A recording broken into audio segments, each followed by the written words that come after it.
আসসালামু আলাইকুম প্রিয় শিক্ষার্থীবৃন্দ, আশা করি সকলে অনেক অনেক ভালো আছো। আলহামদুলিল্লাহ, আমিও ভালো আছি। গণিত ক্লাসে তোমাদের সবাইকে স্বাগতম জানাচ্ছি। আমি মোহাম্মদ ইমাম Hasan, senior teacher, department of mathematics, milestone college. আজ আমরা আলোচনা করব দ্বিতীয় অধ্যায় set of function. Set of function থেকে আমরা মোট 4টি ক্লাস নিব। প্রথম ক্লাসে আমরা সেট তত্ত্ব নিয়ে আলোচনা করব। জার্মান বিজ্ঞানী জস ক্যান্টরকে সেটের জনক বলা হয়। 1874 সালে জস ক্যান্টর একটি থিসিস পেপার বের করেন, যে পেপার থেকে সেটের উৎপত্তি হয়। এজন্য জস ক্যান্টরকে সেটের জনক বলা হয়। আমরা শুরু করি। সেট বাস্তব বা চিন্তা জগতের সুসংজ্ঞায়িত বস্তুর সমাবেশকে সেট বলে। আমরা একটি সেট লিখব, মনে করি জোড় সংখ্যার সেট। জোড় সংখ্যার সেট। জোড় সংখ্যা আমরা সবাই জানি 2, 4, 6, 8, 10। জস ক্যান্টর সেটকে দ্বিতীয় বন্ধনী দিয়ে প্রকাশ করেন, এজন্য সেটকে দ্বিতীয় বন্ধনী দিয়ে প্রকাশ করতে হবে। এবং সেট প্রকাশের জন্য আমরা ক্যাপিটাল লেটার ব্যবহার করি। তাহলে আমরা নাম দিই জোড় সংখ্যার সেট A ইকুয়াল টু 2, 4, 6, 8, 10। তাহলে সেট প্রকাশের জন্য সেকেন্ড বন্ধনী ব্যবহার করতে হবে এবং ইংরেজি ক্যাপিটাল লেটার দিয়ে প্রকাশ করতে হবে। সেটের সকল সদস্যকে উপাদান বলা হয় এবং প্রকাশ করার জন্য আমরা বিলংস চিহ্ন ব্যবহার করি। তাহলে আমরা লিখতে পারবো 2 belongs to A, 4 belongs to A। এবং কোন উপাদান যদি না থাকে আমরা does not belongs to চিহ্ন ব্যবহার করব। এখানে 3 এর মধ্যে নাই, তাহলে আমরা লিখব 3 does not belongs to A। এবার আমরা শিখব সেট প্রকাশের পদ্ধতি। সেটকে দুই ভাবে প্রকাশ করা হয়, তালিকা পদ্ধতি এবং সেট গঠন পদ্ধতি। তালিকা পদ্ধতিতে সেটের উপাদানগুলোকে সুনির্দিষ্টভাবে উল্লেখ করা হয় এবং একাধিক উপাদান থাকলে কমা চিহ্ন দিয়ে আলাদা করা হয়। তাহলে যদি আমরা জোড় সংখ্যার সেট লিখি, মনে করি সেট A ইকুয়াল টু 2, 4, 6, 8, 10। তাহলে জোড় সংখ্যার উপাদানগুলোকে সুনির্দিষ্টভাবে প্রকাশ করা হয়েছে এবং যেহেতু একাধিক উপাদান, এজন্য কমা চিহ্ন দিয়ে আলাদা করা হয়েছে। আর সেট গঠন পদ্ধতিতে সেটের উপাদানগুলোকে সুনির্দিষ্টভাবে উল্লেখ না করে কোন শর্ত দিয়ে প্রকাশ করা হয়। তাহলে আমরা জোড় সংখ্যার সেট A কে লিখতে পারবো যে x যেন x জোড় সংখ্যা। জোড় সংখ্যা। তাহলে সেট গঠন পদ্ধতিতে উপাদানগুলোকে সুনির্দিষ্টভাবে প্রকাশ না করে শর্ত দিয়ে প্রকাশ করা হয়েছে। এবার আমরা বিভিন্ন প্রকার সেট সম্পর্কে জানব। সেটের উপাদান সংখ্যার উপর ভিত্তি করে সেট 3 প্রকার: সসীম সেট, অসীম সেট এবং ফাঁকা সেট। সসীম সেট, যে সেটের উপাদান সংখ্যা গণনা করে নির্ধারণ করা যায় তাকে সসীম সেট বলা হয়। আমরা একটি সেট লিখব, মনে করি A সেট 1, 2, 3, 4, 5। এখানে এই সেটের উপাদান সংখ্যা 5টি। যেহেতু উপাদান সংখ্যা গণনা করে নির্ধারণ করা যাচ্ছে, তাহলে A সসীম সেট। অসীম সেট, যে সেটের উপাদান সংখ্যা গণনা করে নির্ধারণ করা যায় না তাকে বলা হবে অসীম সেট। আমরা যদি স্বাভাবিক সংখ্যার সেট n লিখি, তাহলে 1, 2, 3, 4, 5 ... তাহলে স্বাভাবিক সংখ্যার সেট একটি অসীম সেট, কারণ এর উপাদান সংখ্যা অসীম পর্যন্ত এবং নির্ধারণ করা যাবে না। এরপর ফাঁকা সেট, যদি কোন সেটের উপাদান সংখ্যা 0 হয়, অর্থাৎ যদি কোনো উপাদান না থাকে, তাকে আমরা বলবো ফাঁকা সেট। ফাঁকা সেটকে শুধু সেকেন্ড ব্র্যাকেট অথবা পরিচিহ্ন দিয়ে প্রকাশ করা হয়। এবার আমরা শিখব উপসেট।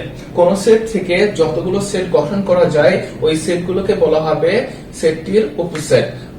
মনে করি যে কোনো একটি সেট A ইকুয়াল টু 1, 2, 3। এবার এই সেট থেকে আমরা উপসেট তৈরি করব। প্রথমে একটি করে উপাদান যদি নেই, তাহলে আমরা লিখতে পারবো 1, 2, 3।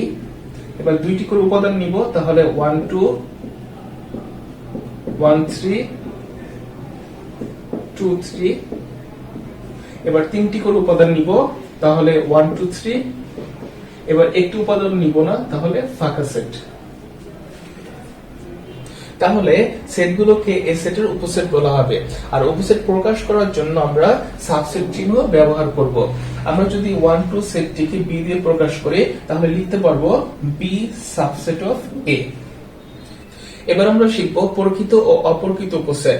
যদি কোনো সেট থেকে গঠিত উপসেটগুলোর মধ্যে উপসেটের উপাদান সংখ্যা প্রদত্ত সেট থেকে কম হয় তাকে আমরা বলবো প্রকৃত উপসেট।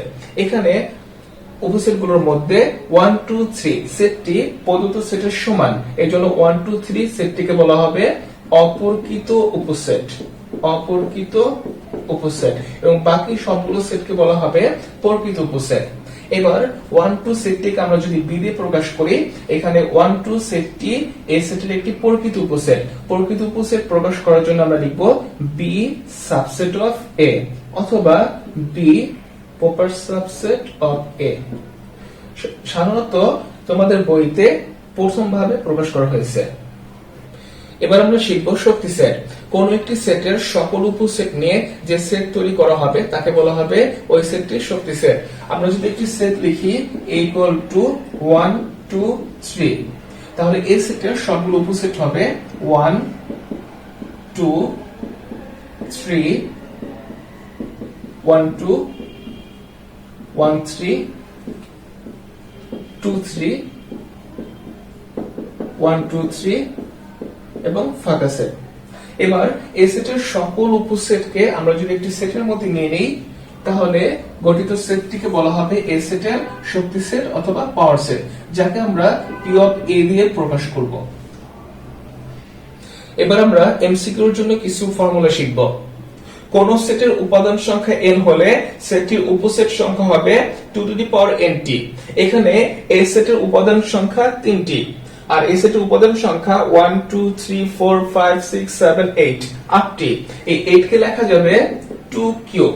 এখানে 3 হচ্ছে এই সেটের উপাদান সংখ্যা, তাহলে সেটটির উপসেট সংখ্যা হবে 2 টু দি পাওয়ার nt আর সেটটির প্রকৃত উপসেট সংখ্যা হবে 2 to the power n minus 1। কারণ আমরা জানি উপসেটগুলোর মধ্যে একটি উপসেট অপরকৃত হয়, তাহলে প্রকৃত উপসেট হবে 2 to the power n minus 1t। সেটটির শক্তি সেটের উপাদান সংখ্যা হবে 2 টু দি পাওয়ার nt।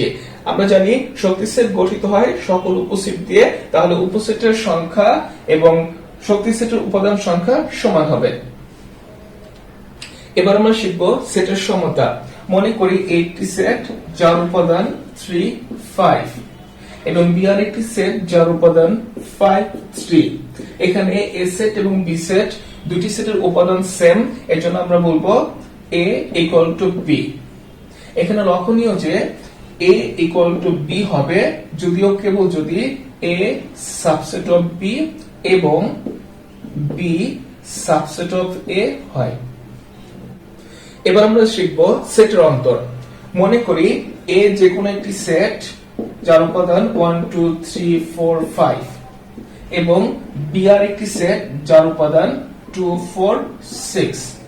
তাহলে এ সেট থেকে বি সেটের অন্তর, যাকে আমরা প্রকাশ করব এ বাদ বি অথবা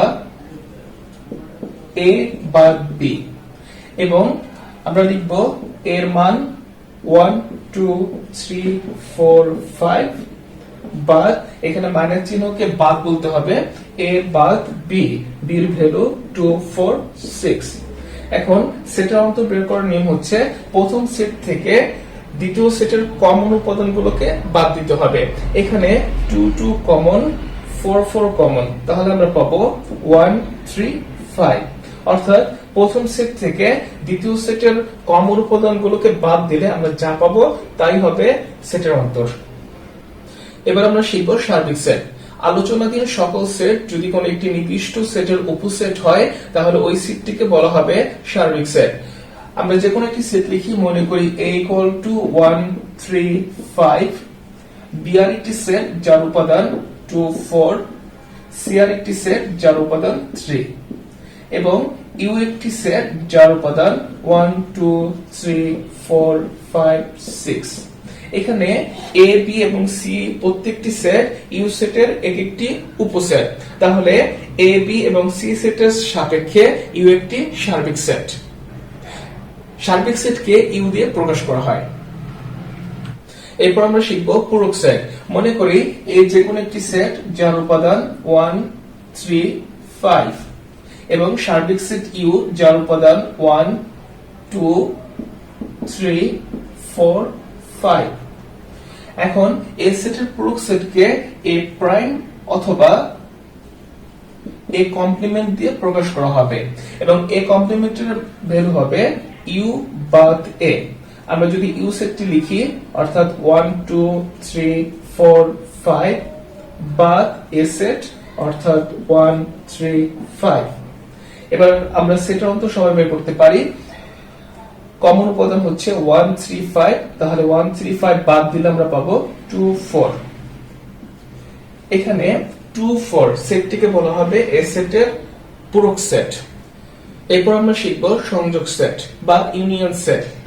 দুই বা ততোধিক সেটের সকল উপাদান নিয়ে যে সেট গঠন করা হয় তাকে বলা হবে সংযোগ সেট।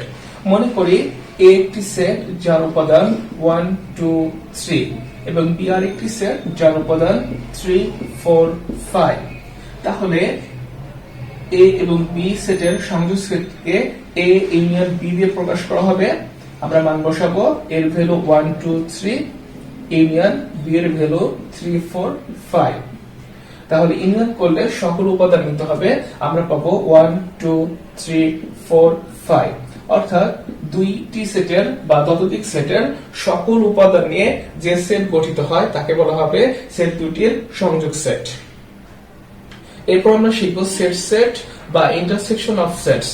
দুই বা ততোধিক সেটের সাধারণ উপাদান নিয়ে যে সেট তৈরি করা হয় তাকে বলা হবে সেটগুলোর সেট সেট বা ইন্টারসেকশন অফ সেট। তাহলে আমরা মনে করি যে কোনো একটি সেট এ যার উপাদান 1 2 3 এবং বি আর একটি সেট যার উপাদান 2 3 4। তাহলে আমরা এ এবং বি সেটের সেট সেট বের করব, যাকে এ ইন্টারসেকশন বি দিয়ে প্রকাশ করা হবে। এর ভ্যালু 1 2 3 ইন্টারসেকশন বি এর ভ্যালু 2 3 4। এবার ইন্টারসেকশন করলে সাধারণ উপাদান নিতে হবে। এখানে কমন হচ্ছে 2 3 এন্ড 2 3, তাহলে আমরা লিখতে পারবো 2 3। অর্থাৎ দুইটি বা ততোধিক সেটের সকল উপাদানের মধ্যে সাধারণ উপাদান নিয়ে যে সেট তৈরি করা হবে তাকে বলা হবে সেটগুলোর সেট সেট। এবার আমরা শিখব নিচ্ছেদ সেট বা ডিসজয়েন্ট সেটস। দুটি সেটের মধ্যে যদি কোনো সাধারণ উপাদান না থাকে তাহলে সেট দুটিকে বলা হবে নিচ্ছেদ সেট। মনে করি এ একটি সেট যার উপাদান 1 2 3 এবং বি আর একটি সেট যার উপাদান 4 5 6। এবার আমরা যদি এ এবং বি ইন্টারসেকশন করি তাহলে পাবো এর ভ্যালু 1 2 3 ইন্টারসেকশন বি অর্থাৎ 4 5 6। ইন্টারসেকশন করলে সাধারণ উপাদান নিতে হয়, এখানে কোনো কমন উপাদান বা সাধারণ উপাদান নাই, তাহলে হবে ফাঁকা সেট। অর্থাৎ দুইটি সেটের মধ্যে যদি কোনো কমন উপাদান বা সাধারণ উপাদান না থাকে তাহলে সেট দুটিকে বলা হবে পরস্পর নিচ্ছেদ সেট। এবার আমরা শিখব কার্তেশীয় গুণজ। এ এবং বি সেটের কার্তেশীয় গুণজকে এ ক্রস বি দিয়ে প্রকাশ করা হয়। মনে করি এ সেটের উপাদান 1 2 এবং বি সেটের উপাদান এ বি। তাহলে কার্তেশীয় গুণজ করলে আমরা পাবো 1 এর সাথে সবগুলো উপাদান নিব অর্থাৎ 1a 1b। এবার 2a 2b। এখানে প্রত্যেকটি জোড়কে বলা হবে কর্মজোড় এবং কর্মজোড়গুলো দিয়ে গঠিত হবে কার্তেশীয় গুণজ। এবার আমরা সেট সম্পর্কিত কিছু প্রশ্ন সমাধান করব। অনুশীলনী 2.1 এর 1 নম্বর প্রশ্ন, নিচের সেটগুলোকে তালিকা পদ্ধতিতে প্রকাশ করো। ক নম্বর প্রশ্ন, x belongs to n যেন x square is greater than 9 এবং x cube is less than 130। তাহলে আমরা লিখব ক নম্বর, প্রদত্ত set x belongs to n যেন x square is greater than 9 এবং x cube is less than 130। এখানে n হচ্ছে স্বাভাবিক সংখ্যার সেট, তাহলে আমরা লিখব এখানে n হচ্ছে স্বাভাবিক সংখ্যার সেট অর্থাৎ 1 2 3 4 5 6 7 8 9 10 অসীম পর্যন্ত হবে। এবার আমাদের সেটের দুটি শর্ত, একটি হচ্ছে x square is greater than 9 এবং x cube is less than 130। তাহলে আমরা লিখব x ইকুয়াল টু 1 এর জন্য প্রথম শর্ত x স্কয়ার ইকুয়াল টু, আমরা x এর ভ্যালু 1 বসাবো, তাহলে 1 square equal to 1 is greater than 9। 1 is greater than 9 যা মিথ্যা, তাহলে আমরা এটাকে কেটে দিব, অর্থাৎ 1 does not greater than 9। আমরা কমপ্লিট করি লাইনটা। এবং x কিউব, x এর ভ্যালু 1 অর্থাৎ 1 cube equal to 1 is less than 130 যা সত্য। আবার x ইকুয়াল টু 2 এর জন্য x square equal to 2 square equal to 4 is greater than 9 যা মিথ্যা, তাহলে আমরা এটাকে কেটে দিব, অর্থাৎ 4 does not greater than 9। এবং x cube equal to 2 cube equal to 8 is less than 130 যা সত্য। x ইকুয়াল টু 3 এর জন্য x square equal to 3 square equal to 9 is greater than 9 যাও মিথ্যা, তাহলে আমরা এটাকে কেটে দিব, অর্থাৎ 9 does not greater than 9।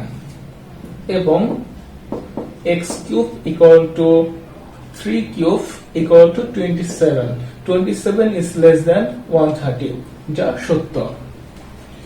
এবার x ইকুয়াল টু 4 এর জন্য x square equal to 4 square equal to 16 is greater than 9। এখানে 16 9 থেকে বড় যা সত্য। এবং x cube equal to 4 cube equal to 64 is less than 130 যা সত্য। এরপর x equal to 5 এর জন্য x square equal to 5 square equal to 25 is greater than 9 25 is greater than 9 যা সত্য। এবং x cube equal to 5 cube equal to 125 is less than 130 যা সত্য। ক্রমান্বয়ে x equal to 6 এর জন্য x square equal to 6 square equal to 36 is greater than 9। এখানে 36 9 থেকে বড়, অর্থাৎ এটা সত্য। এবং x cube equal to 6 cube equal to 216, এখানে 216 is less than 130 যা মিথ্যা, এজন্য আমরা কেটে দিব, অর্থাৎ 216 is not less than 130। তাহলে আমাদের শর্ত দুটিকে পূরণ করেছে শুধুমাত্র 4 এবং 4 এবং 5 এর জন্য উভয় শর্তই পূরণ হয়েছে এবং বাকি সকল নাম্বারের জন্য পূরণ হয়নি। তাহলে আমাদের x এর ভ্যালু হবে 4 5। তাহলে আমরা লিখব, সুতরাং নির্ণয় সেট 4, 5 যা আমাদের অ্যানসার। আশা করি ম্যাথটি সবাই বুঝতে পেরেছো। এবার আমরা আরেকটি প্রশ্ন সমাধান করব। কোশ্চেন নাম্বার 1 এর ক number, x belongs to n যেন x 36 এর গুণনীয়ক এবং 6 এর গুণিতক। তাহলে এখানে n হচ্ছে স্বাভাবিক সংখ্যার সেট, আমরা লিখব এখানে n ইকুয়াল টু স্বাভাবিক সংখ্যার সেট হচ্ছে 1 2 3 4 5 6 7 অসীম পর্যন্ত হবে। এবার আমাদের দুটি শর্ত, x 36 এর গুণনীয়ক এবং 6 এর গুণিতক। তাহলে আমরা লিখব 36 এর গুণনীয়ক সমূহ।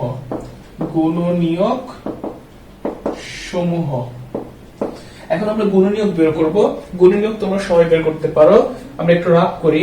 36 কে লেখা যাবে 1 into 36, 2 into 18, 3 into 12, 4 into 9 এবং 6 into 6।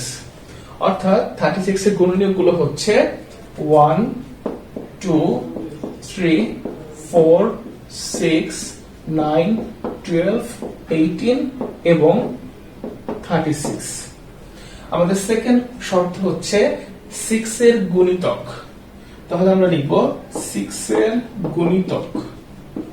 গুণিতক সমূহ। 6 এর গুণিতক, তাহলে 6 এর গুণিতক হবে 6 12 13 24 30 36 42 এভাবে অসীম পর্যন্ত হবে। আচ্ছা, এখন আমাদের দুটি শর্তের মাঝখানে এবং আছে, এবং মানে হচ্ছে প্রথম শর্ত এবং দ্বিতীয় শর্ত, অর্থাৎ দুটি শর্তের মধ্যে সাধারণ উপাদান। আমরা এখানে দেখতে পাচ্ছি সাধারণ উপাদান হচ্ছে 6, তারপর 12, তারপর 18 এবং 36। এই চারটি উপাদান দুটি শর্তের মধ্যে কমন। তাহলে আমরা লিখব যে সুতরাং 36 এর গুণনীয়ক এবং 6 এর গুণিতক গুলো হচ্ছে আমাদের দুটি শর্তের মধ্যে কমন হচ্ছে 6, 12, 18 এবং 36। তাহলে সুতরাং নির্ণীয় সেট হবে 6, 12, 18, 36, যা আমাদের নির্ণীয় অ্যান্সার। আশা করি সবাই বুঝতে পেরেছ। এবার আমরা আরেকটি প্রশ্ন সমাধান করব। প্রশ্ন নাম্বার 2, নিচের সেটগুলোকে সেট গঠন পদ্ধতিতে প্রকাশ করো। ক নম্বর প্রশ্ন 3, 5, 7, 9, 11। সেটটি তালিকা পদ্ধতিতে আছে, আমাদের সেট গঠন করতে বলছে। তাহলে ক নম্বর প্রদত্ত সেট 3, 5, 7, 9, 11। এখানে প্রত্যেকটি উপাদান বিজোড় সংখ্যা। তাহলে আমরা লিখব এখানে সেটটির প্রত্যেকটি উপাদান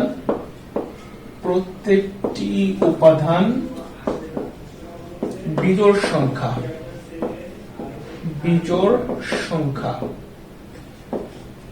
এখানে প্রথম উপাদান 3, অর্থাৎ 1 থেকে বড়, এবং শেষ উপাদান 11। তাহলে আমরা লিখতে পারবো এবং 1 অপেক্ষা বড় এবং সর্বোচ্চ মান 11।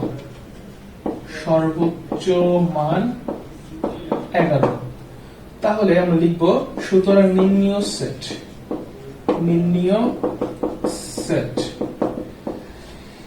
গঠন পদ্ধতিতে শর্ত আকারে লিখতে হবে। তাহলে আমরা লিখব সেটের উপাদানগুলো x, যেন x বিজোড় সংখ্যা, আমাদের শর্ত ছিল বিজোড় সংখ্যা, x বিজোড় সংখ্যা এবং আমাদের সংখ্যাগুলো 1 অপেক্ষা বড় এবং সর্বোচ্চ মান 11। তাহলে আমরা লিখতে পারবো 1 is less than x is less than or equal to 11, যা আমাদের নির্ণয় আনসার। আশা করি সবাই বুঝতে পেরেছ। এবার সর্বশেষ আমরা আরেকটি প্রশ্ন সমাধান করব। কোশ্চেন নাম্বার 2 এর গ নাম্বার, নিচের সেটগুলোকে সেট গঠন পদ্ধতিতে প্রকাশ করো। 4, 8, 12, 16, 20, 24, 28, 32, 36 and 40। এখানে প্রত্যেকটা সংখ্যা 4 এর গুণিতক এবং সর্বোচ্চ মান 40। তাহলে আমরা লিখব গ নাম্বার প্রদত্ত সেট কোশ্চেনে যা দেওয়া আছে তাই লিখবা। 4, 8, 12, 16, 20, 24, 28, 32, 36 and 40। সেটটির বর্ণনা লিখতে হবে। এখানে সেটটির প্রত্যেকটি উপাদান